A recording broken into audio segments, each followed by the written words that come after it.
What's up, everybody? How are you all doing? Welcome to reView.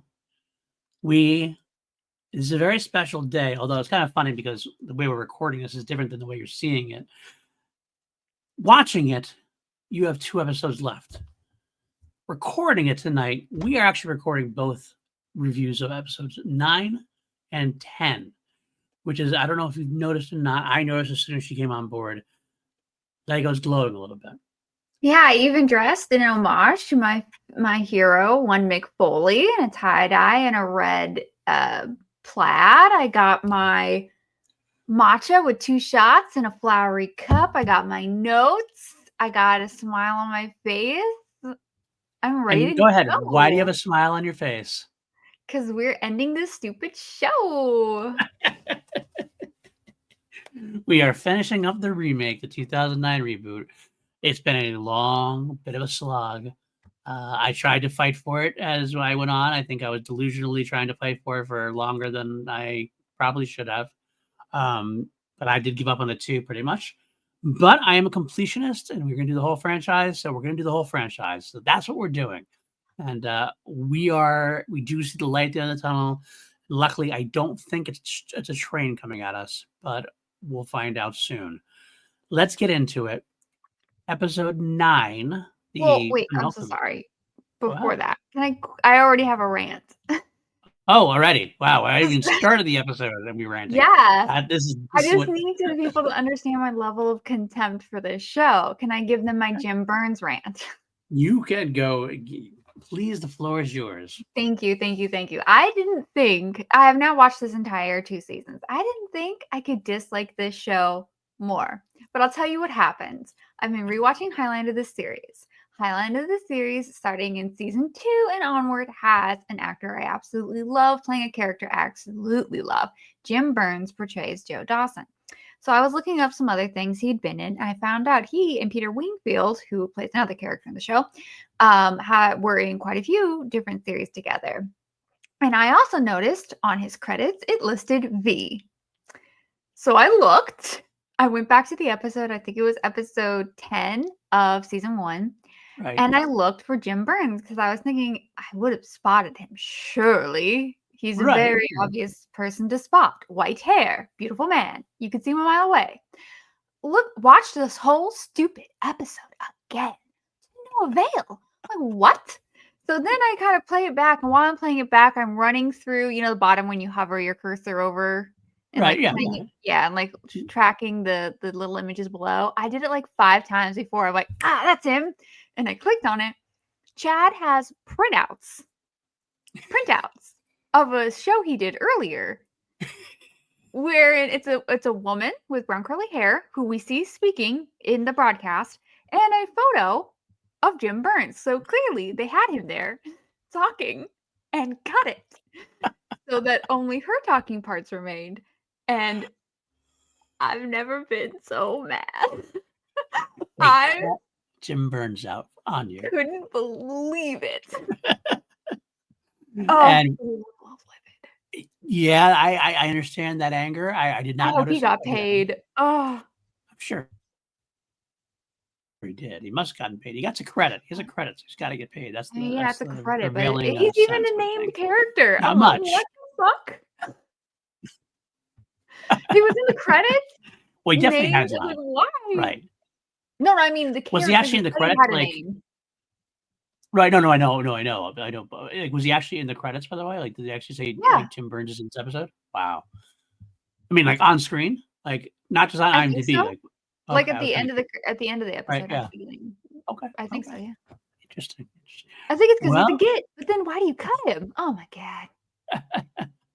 That's a good question. I don't know why they would have cut him because, quite frankly, I don't remember the episode, but I'm sure it could have used a little bit of Jim Burns. I'm not gonna lie. Well, everything can, but that was just ridiculous. I'm like, tell me you're incompetent without telling me you're incompetent. Oh, Lordy. Well, we thought the show had already struck Lego down. Just rock bottom. The only way they could have made it worse is if they told me they cast Rick Mayall and then decided not to do anything with him. Fair. Okay. That's fair. but they did something better for you. They did end in these 2 episodes, so that's And something. I applaud them for that final death blow. Finally. Um, did you see anything positive in this last episode? Well, I'll say this. Let's concentrate on the 9th episode. We're going to do the 10th episode in our recording later on tonight. So Positive. curious. You caught me out of the blue with that one. I Not am. mean blue energy, just blue. Well, I do like Science Man Sid still. Okay. His character is asinine. But I do like his portrayal of the character. I think if you were to say, if I only watched this in a vacuum and was asked who a good actor from this show was, I would only say him. Okay. I think didn't you say at one point that you were good with Marcus? You know, I do think Marcus is doing a job, but that's not really shown in this episode, though. True. Just out of More curiosity. next episode. Yeah, no, he does have some moments. It's true. We'll talk about those for sure.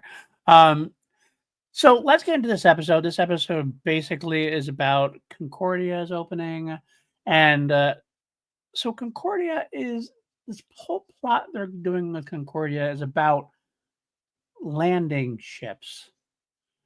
And I don't even understand why they need these things. Does it make any I couldn't figure it out either. I'm like, why can't they just land? Like, there's plenty of open space. They have shuttles that land. What about they have people coming aboard? Everything that they're doing everything that they could possibly do from at least if there's something that they can't do, they have not explained it. Shocker! Yeah. I know they shocker. They haven't, but they're not playing. But it makes sense. They basically are building big. It seems like they're just building basically like 6 posts for the ships to land on. It does not make sense to me. No, I didn't understand it at all. It really felt like it probably was and felt like a MacGuffin, basically. We need something that we need them to do, and we need in this episode specifically, we need a event or something for the Resistance to attack. I can't even call them the Resistance, the Fifth Column. If I call them the Resistance, it's like a mockery to like the Resistance from the original day. This is just the Fifth Column. That's a mockery too. These guys are our protagonists. How about that? Our basement dwellers. That's right. Our basement dwellers. Our police procedural wannabes pretty much half the time. So it starts out opening up. We have the Concordia opening. We also get quickly to Chad, and I didn't even write down her name. Carrie.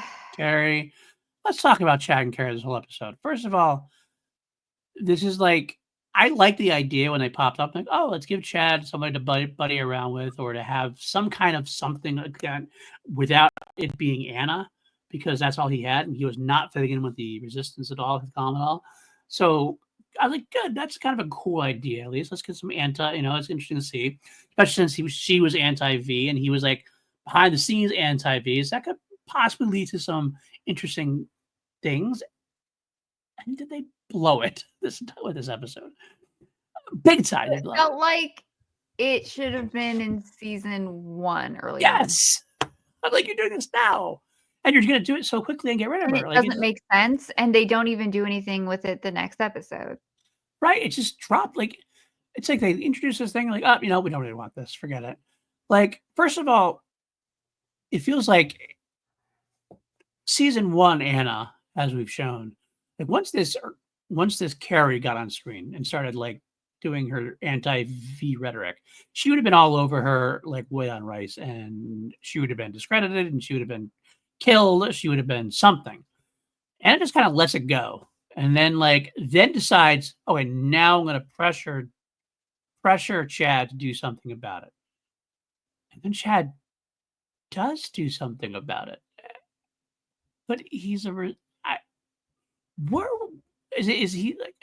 Is she a sacrificial lamb because he wants to stay on her goods? It just didn't really make any sense what he was doing. Like, I don't know. Like, I kind of see it as him staying under Anna's graces. That way he is in this very good position to be able to get access to her. It's not like that doesn't make sense. I get that. It's just the way the scene is shot and he's acting does not make sense for where we know he is in his arc now at all. Right. It And just also comes across like he's all in on it. yeah, this whole thing just also felt like a storyline that should have existed in the first season. Yeah, at this point, Chad should have been like someone.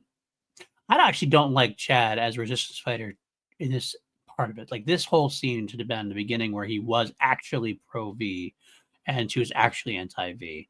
That would have been more interesting. And that could have been like a way to get him over to the resistance in a way. Because like I've always hated the way that he all of a sudden went to Jack because Jack was seen being like it felt so Well, that kind weirdly of made forced. sense. I felt it felt weirdly forced, like the way he kept going to him. Like it just seemed like it felt me like if he was gonna do that, he knows Anna's watching him, and he's gonna keep going to the one place where we know there's a fifth columnist. Actually, at this point, looking back, it's like I don't know how Jack lasted so long. If Jack was his focal point, like I don't why know how is any of these people last long. They keep having all these conversations out in the damn open. yeah, and Hobbs is going to Erica's house in the evenings. knocking It's boots.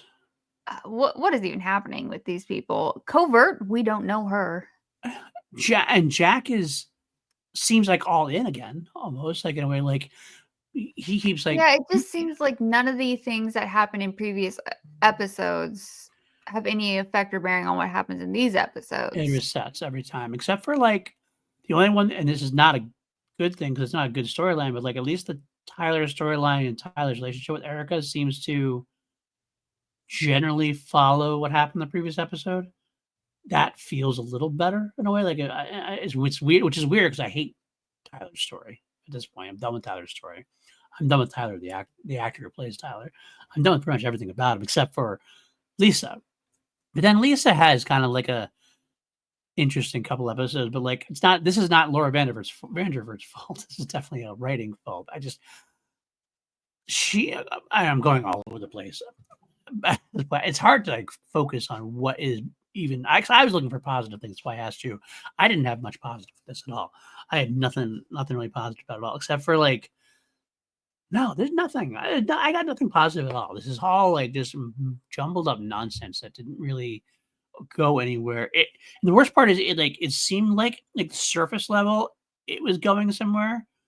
Like, okay, we have an event, resistance are gonna take it out, we're gonna make an active action beat, and then it just kind of like Ryan gets involved again. And there's this like thing where she's like hating like Erica doesn't trust Ryan, but she's gonna trust I don't trust Ryan, but I'm gonna trust Ryan. Like, what are we doing? What are we doing? I don't even know how we're gonna make this episode last very long. I have no idea All right. because I only have 3 pages of notes. That's good. I remember everything I kind of come. I will go. I have more notes I wrote down. I'm definitely gonna go through. But okay, so we have the Erica and Tyler scene where Erica gives Tyler Joe's jacket, which brings him back to the light and makes Anna mad. And I just get so frustrated with this because I guess in a way it makes sense because it's a teenage boy just lost his father. That's a kind of a natural thing. I mean, that kind of thing. But like, he just like pissed Erica off, or just like yelled at Erica, and Anna gets mad. But Anna has this backup plan still. So why I don't even know why Anna is even mad at this point. I still don't get that. Raphael was the backup, whatever, and they had other backups, and it all seems like that it's plot armor again. I mentioned this before. It's basically plot armor. Like he he has to like they want him to be the one to get to breed Lisa basically because he's the character we know. Do you know why they need to breed to save their species? Because I don't feel like I know why. Yeah, I don't think so. Yeah, I this whole show is 1 step forward, 3 steps back, and yeah, constant resetting from previous episodes without advancing the story really. well, 'cause the thing is also like what we know about about the visitors is that the queen lays all these eggs and has all these children. Oh, I'll get back to that next episode. Okay, we'll get there, fine. But like in general, like that's why I'm saying, why do we need humans to breed with them? Like they they obviously don't have any problem breeding. She lays thousands of eggs. Well, they have how many ships? They have 538 Concordia sites. Right. These ships are pretty well populated. I don't think they have a population problem. So How is the species dying? Yeah, I don't. And furthermore, 538 ships, and those aren't the ships that we know of. Like, from what I gathered, and maybe I watched this wrong. I don't know if I watched at the end. Like, it was like there's 538 Concordia sites, and they see the ships in the background. Like, he like looks at the binoculars, and they see all these ships behind the scenes. Like, so like there's the ships that have like that we know about, and it felt like there's like 538 ships that are like out in the atmosphere beyond, waiting to land. So, what are those ships special? Are they different kinds of ships? Do we have more, less? Are they? I mean, that's supposed to start the. It also seems like they're supposed to start the invasion. That's supposed to start the invasion. Are we breeding or are we invading? What are we doing? I don't know. Like an invasion almost seems like a lost. Like they don't want to invade at this point. They want to breed, so that means they want to get there, have people live aboard. And well, I'm assuming that's both. Those things don't seem mutually exclusive. I guess, but like it just feels like because it almost feels like they don't need to do the whole be friendly to the people kind of thing if they have this many. Like, I mean, I guess that's a trope that you got from the original, but like I don't know, it just kind of threw me for a loop for a little bit. But all right, next up we had Ryan Spyan. That's what I called it. Man, Ryan is just a done character that should have been killed off like a long time ago. Oh yeah. Like, he's a waste of space at this point. Like, they're trying to do this whole, like, is he or is he? Whose side is he on? And it's obviously, like, we know that he is on his side and his child's side, and that he wants to be on the resistance side. So it's not like it's a mystery for the audience, really. I guess the mystery is he going to betray the resistance again because of Anna? But it's just so tired now, and I I don't know. Is this let me see. Yeah, no. Okay. So the end here, Ryan comes to save the day because there's blue energy involved. And there's now a special kind of blue energy, weaponized blue energy. And that's what they're gonna use. If you mix the blue energies together, you're going to make a big explosion. And Ryan somehow knows this. Ryan, I don't know why Ryan all of a sudden. Why does Ryan know nothing but then knows this? But nobody else seems to know this. Psy Guy certainly doesn't know it, but that's okay. Well, I don't mind Psy Guy. I'm sorry. I need to like way back up because I was so bothered by two things that happened in regards to the science in this episode. One, why is Science Guy suddenly an experimental physicist out here like he's freaking Enrico Fermi building the Chicago pile? Wasn't he a biologist or something? I thought that's what he was at first. I mean, maybe we lost track. It kills my soul that people think science means you know every single form of science. No, Right. every single one of these things, these people have areas of expertise. A biologist doesn't necessarily know jack shit about, I don't know, how do you make a light bulb work? Right, absolutely. And secondly, Erica's whole idea about how to get the blue energy, like how to, well, the plan is to cause like some sort of failure at one of the Concordia sites to cause people to get concerned. And this example she used is the 3 Mile Island. And she noted that after 1979, in 1979 anyway, 3 Mile Island had a very mild meltdown on one of their nuclear reactors. And that caused people to be very afraid. And there were a lot of there were already a lot of anti-nuclear power plant like groups, but after that they became a lot more vocal. And she says that, I want to say she said that there were no new plants authorized. This is correct. There were not new plants authorized for like 30 years after that. Or yeah, that does math, 30 years. Okay, sure. But this is something, I'm so sorry, like this is where my area of expertise comes in, and that is interpreting quantifiable data correctly. Given she didn't say numbers, but you have to know what the words mean when you're looking at facts and just statements. And she took this statement so out of context. There were no new plants authorized to be built after this for a very long time. The ones already authorized were still fucking being built and complete. Right. All of those sites would still be fucking built. Which means translated here for us in this particular time, even if the New York Concordia goes down, all the other 527 Concordia sites are going to go ahead. Yes. So what do you gain? Like the resistance keeps trying to make, they keep trying to give the resistance like some kind of event to make a big spark, but everything they're doing is so like misdemeanor and like so like nothing at all.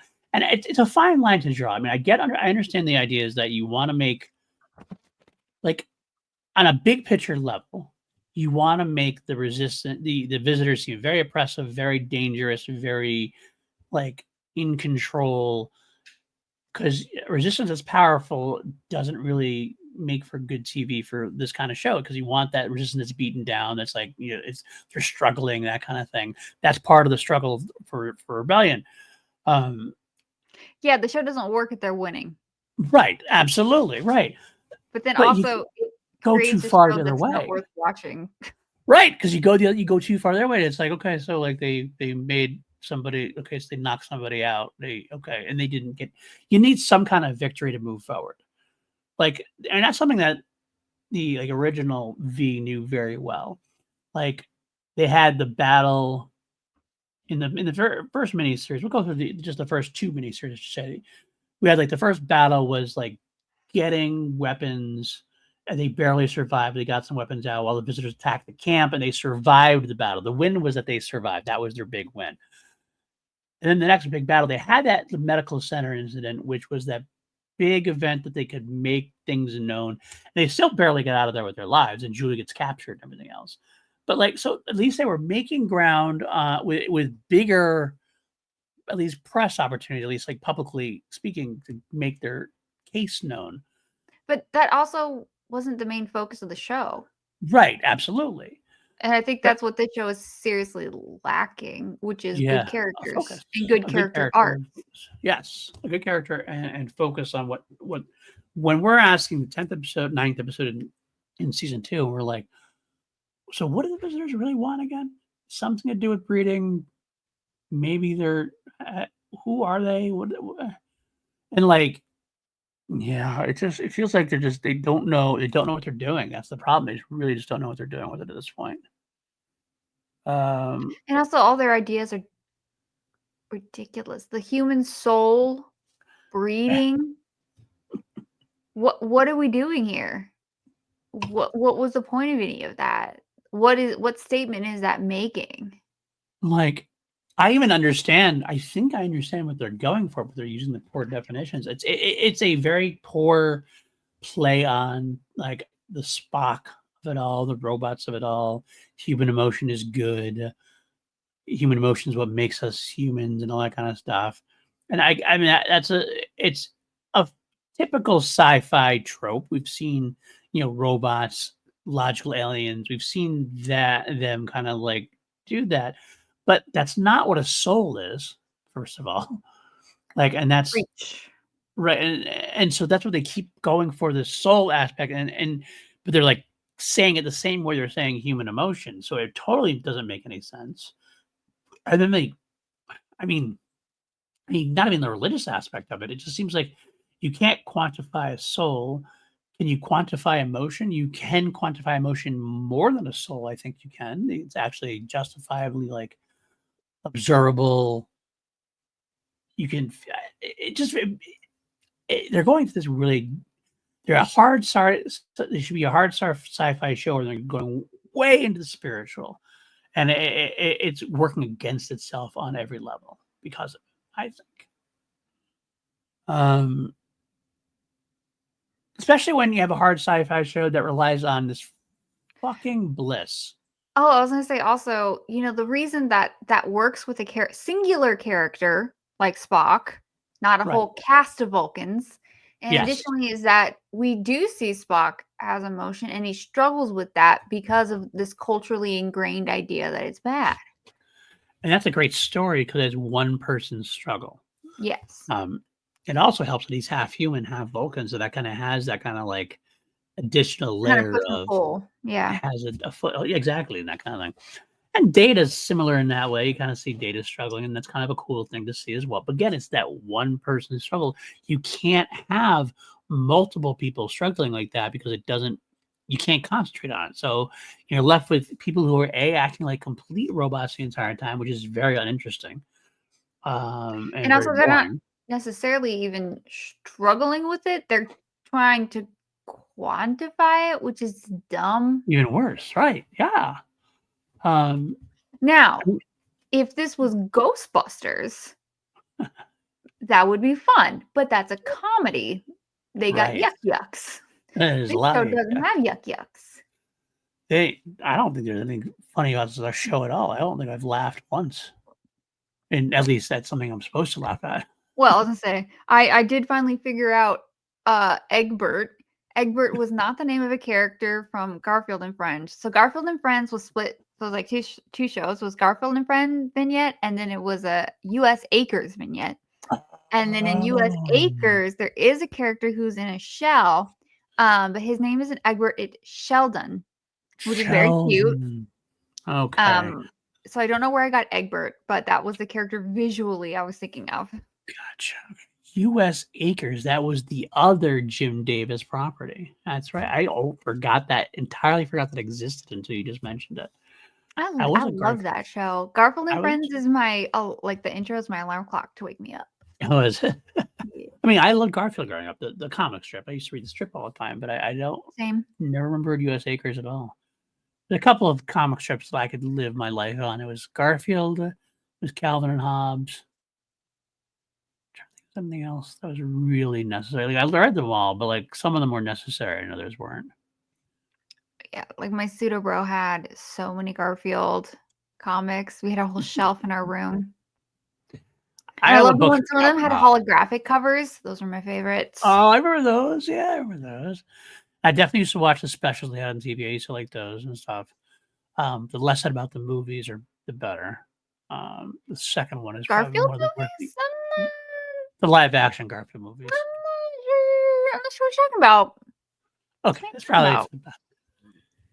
I actually, in my letterbox, I think the second one has got one of my most scathing reviews of all time. It's I do like the Lorenzo music, Bill Murray of it all.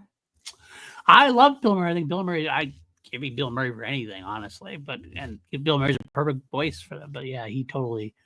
I love the fact that he made fun of it. Was it in Zombieland that he did that? I think it was. Yeah. Yeah, he kind of like poke fun at it and was like Or basically it might have been meta Double Tap, but it was definitely one of one of those. the two. Yeah, yeah, definitely. I think it was Double Tap. Basically just flat out saying Oh, he was no, taking a paycheck. it was 100%, it was the first one. It's after, Right, right. he's like, "Do you have any regrets?" And he said, maybe Garfield." Garfield.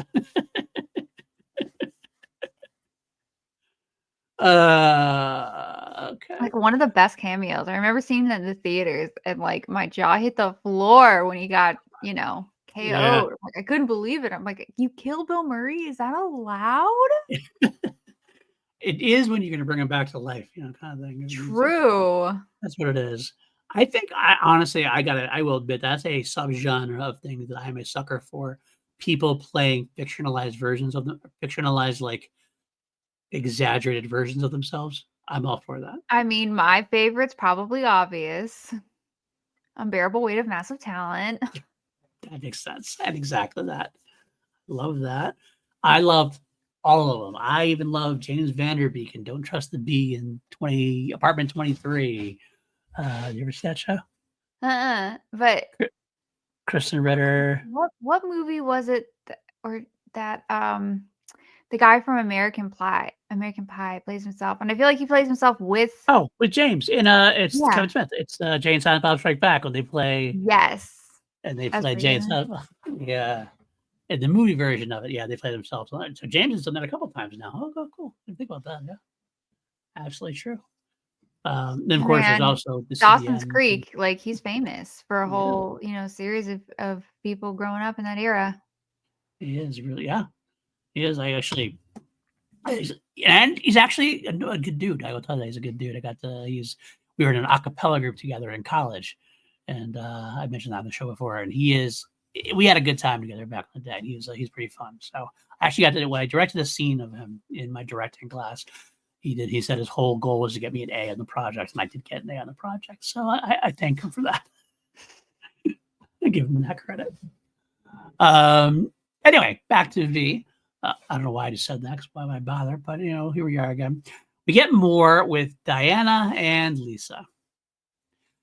And I don't understand why Diana is being so secretive with Lisa.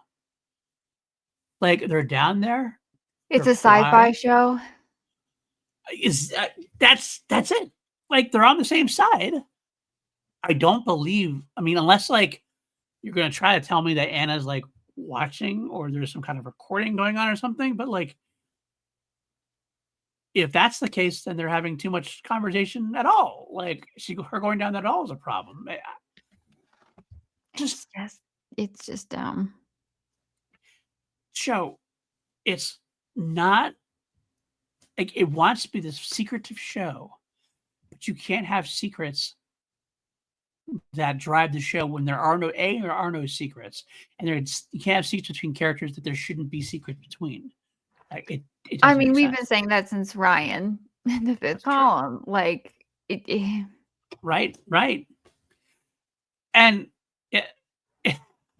I'm actually I'm almost surprised that they didn't like make Ryan come back and try to win Eric over by telling her something important, like even more important. They did with the blue energy. I guess they did with the blue energy, but like, it just seems like waste. It's a waste of a character. Ryan did nothing for me, and you're wasting Morris Chestnut, who is a great actor, and you're wasting him. I can't believe how much talent is being wasted in the show. There are so many good actors, like so many good performers in the show. Erica, Elizabeth Mitchell, great performer. Jane Ballard, great. Anna, Miranda Baccarin, Joel Gretsch. These are all like good, solid performers. Given solid material. It's strange. It feels like a TV show that aired on Sci-Fi, and now that I'm kind of really thinking about it, I don't believe I'm saying this, but I feel like I should vocally apologize to the CW. Like, you're not as bad as people say, myself included. It's funny you actually mentioned the Sci-Fi Channel. I think it had turned over to SYFY at this point. Remember that turnover? Yeah, I do vividly. Yeah, I think that was around this time. I could be wrong. I think so, 'cause I was still in high school. I do remember when this show ended that there was talk at one point of doing a season 3 on Sci-Fi. That tracks. It does track, and it makes all the sense in the world. I think they couldn't be aired out of order. Yep, you're absolutely right. I think the only thing that kept it from happening is that there were big enough names at the time attached. Like Elizabeth Mitchell wasn't going to do a Sci-Fi show at that point. Oh, I'm hoping what kept them is that they decided to put the budget into Lake Placid too. That could be what it was instead too. Probably a much Sharktopus v. Whale Wolf. Much better uses of budget for them for sure. Absolutely. I think that one has Urkel. Does it? One of the Sharktopus does. I can't believe those are movies. In a happy way. They're great. Sure they are. All I gotta say, like, this is you in a nutshell. Sharktopus is a great movie. Great movie. I stand by it. Hey man, last time you were putting down Slumber Party Massacre 2 and you hadn't even seen it, and I still am in disbelief. I know. Yes, I've never seen Sharktopus either. How many other? I only know of 3. Okay. So that means there's probably 7. I don't think there's that many. Pretty sure there's just the 3. Oh, I did just make a book of horror movie sequels, so it's all just sequels. Oh, wow. Which is That- fun. I didn't bind it yet. It's still in its fabric, but I printed out like. Wait. See if I can get you up here solo. Hold on. Yeah. So that way I Okay. have a little tracker for all the horror movie sequels I see, and have nice headings and stuff. That is, So, gotta what? So do it. is it just like what you've seen, or is it like like well, some of them, like I've only seen like 4 Hellraisers, but right? Those. So that's all the Chuckies you've seen, basically. Yeah. So it's Okay. like a little hit point monitor with the hearts, and it just they get put in as I watch them. Oh, that's actually fun. Actually sounds like fun. And I just really wanted to have a nice little tracker for it. That's very nice. Is it alphabetical, or is it like? No, I kind of went Kind of hard to do, I guess. subgenre. Okay. So like slashers, ghosts, Right. werewolves, vampires. What is your favorite subgenre? I'm a monster kid. I like a monster movie. I like a monster, like a deadly spawn, like a killer clown, like a blob. Gotcha. Okay. Like what was that? Right. Say a graboid. A graboid. Yes, that makes sense. That does track. A were-cicada. A shark-topus. A were-cicada. The Beast Within is a were-cicada. I just love that. I don't think I ever put that together. I love that word. That's all. A were-cicada. Well, he's not exactly a were-cicada, but he's not a were-cicada. Yeah. Right. He's a were-cicada, and it's made by Felipe Mora, who did the Howling 2 and 3. Right, that's true. Howling 2, not very good. No. Howling 3, pretty fucking weird. I did see it back in the day. That one's were marsupials. I did watch Howling 2 more recently, and that was not very good. Correct. Not very good at all. But Howling 6, though, you were yelling at me about. Freaks! Yes! The howling goes to the circus. Like Ghoulies 2. Again, good movie, though? I mean, I like it. I don't know. Do you know Joe Bob Briggs says one of the worst movies ever made is The Howling 7? I'm like, New Moon Rising? I love that movie. I have so much respect for that movie. Your tastes are fascinating. Listen, Clive Turner said the Howlings I've worked on, because I've been in this franchise 4, 5, 6, and 7. I'm making them canon and I'm tying them all into each other. I'm gonna make it work if it kills me and the people fronting the money for this movie. We're doing it. And it's just like hired locals, filmed locally. He's in it. He definitely thinks he's a very cool, tall, redheaded man.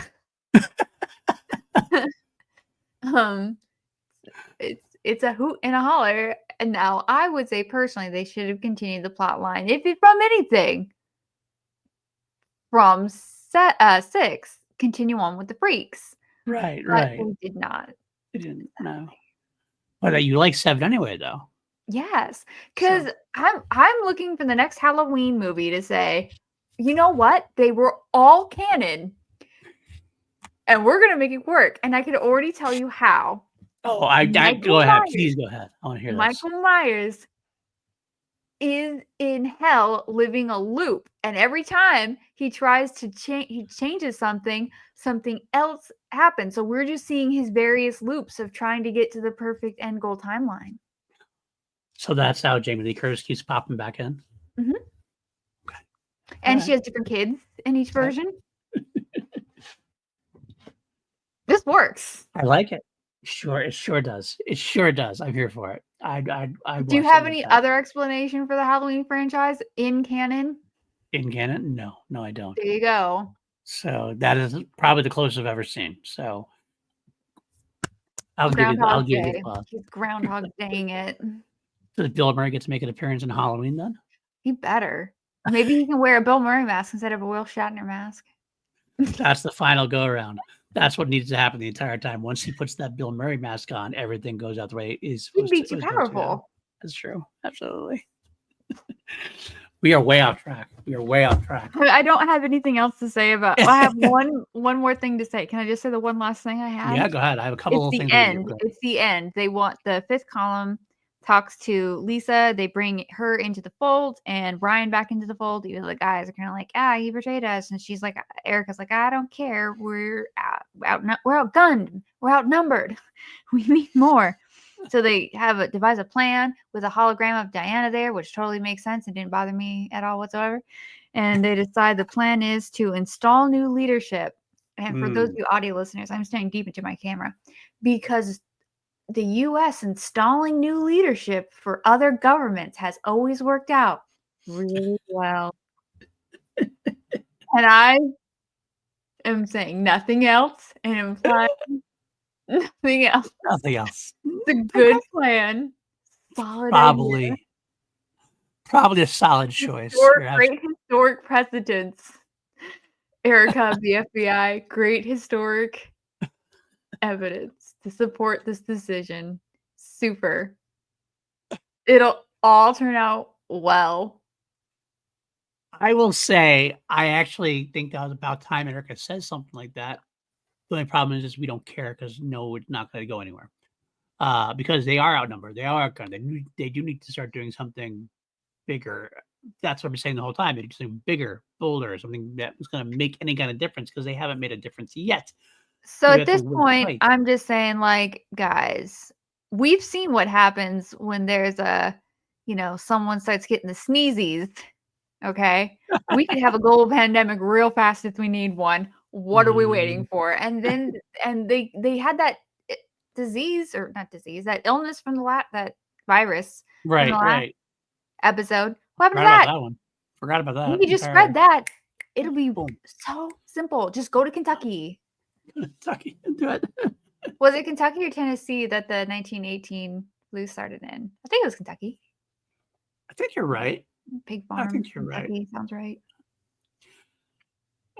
Well, let's see. Anything else that I have? We did see. I did like the obstacle course action beat, where like they literally were like when they were doing the attack on the Concordia site, it literally looked like they were going through an obstacle course. Like they had I didn't even notice. Like this big pipe they were going through. It was literally like it was a set up obstacle course. I thought it was funny. Should have been an event. We didn't talk about. I don't think they even watched the original series due to their serious lack of events. Okay, like when you're doing a remake, or not? It is a remake. What are we talking about? When you're doing a remake, there are certain things the audience comes to expect, and for this show, that thing was vent. Yes, or at least Mark Singer overly, or someone riding a horse fighting a spaceship. Where was my horse spaceship gunfight? I'm still waiting for the Mark Singer overacting, like jumping over things you didn't have to jump over and like attacking gargoyles. No one in this show. That is no one in this show. There's no Mark Singer in this show until next episode, but we'll get there. We'll get there. Let's see. I got a couple last. Oh, we didn't talk about Joshua seeing Lisa. It triggers back his memories, and Joshua is back.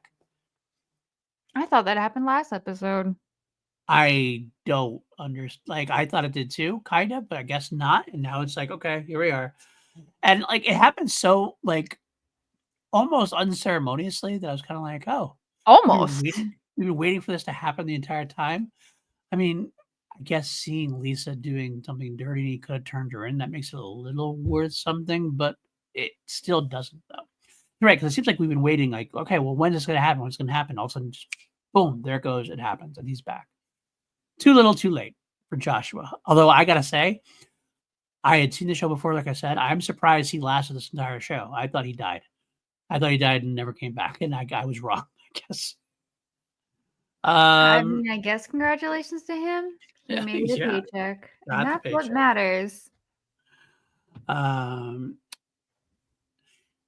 Anna blisses Tyler, and Oh Lisa yeah, I gets forgot about mad. that. And Lisa gets mad at seeing it, which is what brings Diana, or Lisa, to go to Diana in the first place. I mean, Uh, I guess that would have been interesting if that had any effect or bearing on Tyler going forward. right? I The only guess thing that not. does is keep him living on the ship.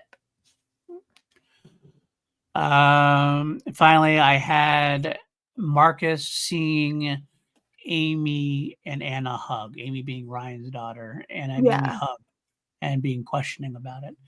Marcus actually remains, probably, honestly speaking, the most interesting character of the show, which is sad because he's like a secondary character. Like a side guy is a fun He's character, so one note that it almost becomes interesting.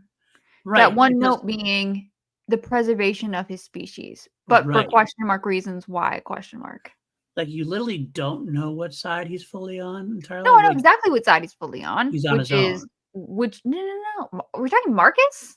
Yeah, he's on his own side, but his own side being the preservation of a species. Like I'm saying, it could be with Diana, it could be with Anna, it could be with I her feel sister. like the way that that's phrased makes it sound self-serving, which is the antithesis of what he is. He is, I am for my Okay, people. fair, I fair, am right, strictly for my people. Whatever leader is best for them is who I right. will We are saying the give same my thing. allegiance to. I was Yeah. saying his own side is in like just that you don't know which side he thinks is going to be the one that's best for his people, and he could turn on them in a heartbeat if he thinks that they're not going to be that way. So him seeing Anna and Amy hug and losing emotions, whatever he had, or showing emotions, as it were, blah blah blah. That makes it interesting, especially because we know that he knows Anna or knows Diana, and then that part actually kind of intrigued me a little bit to know where he was going to cast his lot, so to speak. Um, and the funny thing about it is, like, there was that bad sequence, kind of bad sequence before, where we saw Marcus trying to manipulate Hobbs back in the time, and like it didn't really go anywhere. But like I wish it did, because like that actually would have made him even more interesting. I think seeing like Yeah, him whatever working with happened him. with Sarah? Right, where's Sarah? She's just, yeah. I got lost under Erica's. I guess Erica's blonde locks. It's like the show mentioned her twice and completely forgot about her. And I got like, who is this Hobbs? Like this Hobbs is like they had the idea at the end where like, Consistency. yeah, exactly. Like because like they have the thing at the end where like Eric has to make the decision because Ryan shows up and the blue energy tells him the blue energy weaponized is going to destroy everybody, and Eric is like wants to keep going. Maybe Jack is like, no, we can't. Being typical, he's actually at least consistent that way. He's staying consistent that way, and then all of a sudden Hobbs, who until this episode, pretty much we were like, we have to kill him, we have to do everything, and then he's going to kill everybody. Okay, so that's his MO. He thinks if it's going to get the job done, it's worth it. And he's like, all of a sudden, he's like, whatever you decide, Erica, I'm with you. Why? What? Because she threw you a bone? Like, is that doesn't seem like that's your kind of character. You're not like all of a sudden you're having sex with a girl. Now, like that's it. That's what I turns mean, somebody Hobbs. Like, there are those guys. I guess, but Hobbs is like he should be that kind of guy. Like Hobbs, like, Oh, Hobbs is absolutely that kind of guy. get out of town. I don't see that at all. 100%. He's definitely the kind of guy that when he's with a woman, he's definitely with a woman. Oh, I always figured Kyle seemed to be the kind of Hobbs seemed to be the kind of guy to be like keeping like a notch on his belt, like whatever. It's wartime. Guys like Hobbs are not like that. Oh, I disagree, but okay. Hey man, as a chick, let me tell you, guys like Hobbs are not like that. That's how they come off to their other guys because they're fronting. That isn't how they actually are when they're in the bedroom. But he's doing it publicly. Yes, fronting. No, but I'm saying. Oh, I see what you're saying. Never mind. Yeah, that's what's so weird about it. Like, it's like, I don't know. It just it seemed really off and like completely inconsistent with everything we've seen from him so far. Like, I was fine with that, but also I was pretty checked out. So sure, You could be onto something. Speaking of which, let's check out. We got another episode to record, so that's where we're going to end this episode. We obviously are not big fans of this episode. We are not big fans of the series anymore. Human emotion is hard to come by, except for boredom at this point. We're doing our best to make sure you don't get bored watching us. Are we succeeding? I hope so. I promise you, we have one more episode left, and then we'll have fun talking about some stuff again. I promise we will. At least more fun than we are here, for sure. We'll talk about that next episode. But yeah, Lego, where can the folks find you? I can be found at Lego Rants on Letterboxd and YouTube, and The Unhinged Binge on Instagram, Spotify, and wherever you get your podcasts, and on YouTube. Also, please check out my Instagram. I found a fun, cool way I'm doing edits now. Not as terrible as my previous ones look. So if you're looking for like horror recommendations and stuff like that, is mostly what I talk about. Absolutely. Obviously, question mark. Obviously. You can find me at Paul's Written News You on the old Blue Skies, where I go. You can find me all over the channel. I do a Star Wars podcast weekly. I do a called Holy Snokes. I do a Queen podcast weekly called Crown Jewels. I do a podcast with PJ Campbell called Two Middle-Aged Geeks on Film, where we go through franchises. We are covering the Superman films, and we have entered the Snyderverse. We are doing Man of Steel this week. Actually, by the time you're watching this, we covered Man of Steel yesterday. I know you're not a fan. I'm actually interested in talking to BJ about it, because I actually am a fan of a lot of it. It all hinges to me on one key thing. If you go in expecting an ultimate type style Superman, because it's not the Superman we know and love. That's not this character. But it is a new, different kind of Superman. I'm interested, and I was interested in it. I think it was pretty well performed overall. And I am a fan of Snyder's visuals. And a fan of Snyder. I am not. I know you're not. I like Snyder's visuals a lot. I think they do well for me. I like what he's going for. I understand. If you could explain why they need to terraform Earth, I would love. While considering we see them breathing in the vacuum of fucking space, make it make sense to me. I will if you go back and listen to my episode yesterday. Maybe not. I might not touch that. I might let that go. I guess sometimes when you're having fun, sometimes you can excuse things. I get that. That's true. I sit here as a fan of 80s horror movies, and I finally figured out Kroll. I'm pretty proud of it. Did you figure it out? I figured it out. Oh, good for you. I got it. Oh, really? I finally figured it out. And you want to know what the key was? Oh, what was the key? I watched Rawhead Rex. Interesting. Okay, Rawhead Rex first. And then it unlocked something, and I'm like, oh my god, I understand Kroll now. Well, I'm very proud of you for that. That's an accomplishment. Good for you. We're happy for you. You can join us here next time on Review, where we're going to close this bad boy out. And if you join the Patreon, patreon.com/PLD Projects, or YouTube membership, you can probably watch an episode right now, because I'm probably going to put them both up tonight early, because they give them early access to these shows on Patreon and things like that. If not, I totally get it. Like, subscribe, leave comments, everything else. And we are entering a new world. We'll talk about it more next week, obviously, after the show's done. We are going to be covering different things like comics and books. We are going to do the entire franchise here and there, but we also are going to be doing some V-adjacent things. I did promise Lego that we would do something really fun as a V-adjacent thing after. That's our next episode will be.